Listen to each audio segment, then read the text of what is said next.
Бұл тек мұнай туралы роман емес. Бұл адам тағдыры мен маңдай тер туралы хикая.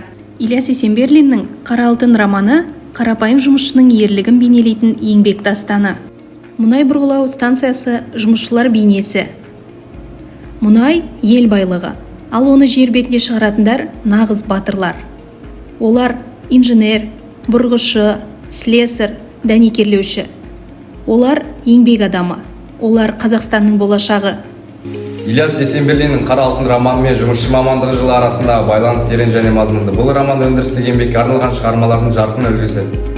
«Қара алтын» романы арқылы Ильяс Есенберлин кеңестік дәуірдегі өндірістік қатынастар мен жұмысшы табының өмірін тереңірек түсінуге мүмкіндік береді. Шығарма мұнай өндірісінің дамуы, жұмысшылардың еңбекке деген көзқарасы және олардың қоғамдағы орны кеңінен сипатталады. Романның негізгі идеясы еңбек адамдардың қоғамдық рөлін дәріптеу, олардың күнделікті өміріндегі қиындықтар мен қуаныштарын шынайы суреттеу. Шығармада басты кейіпкерлердің бірі мұнайшы. Оның өмірі мен еңбек арқылы автор мұнай өндірісінің маңыздылығы мен жұмысшылардың табандылығы мен ерлігін көрсетті. Романда мұнайшылардың ауыр да жауапты еңбегі шынайы суреттеледі. Еңбек адамы басты кейіпкер. Бұл жұмысшы мамандықтарының қоғамдағы орнын, олардың ел дамуына қосқан үлесін айқын көрсетеді.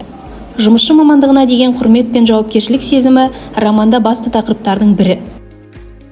Ильяс Есенберлиннің «Қара алтын» романы жұмысшы табының өткені мен бүгінін байланыстыратын әдеби көпір.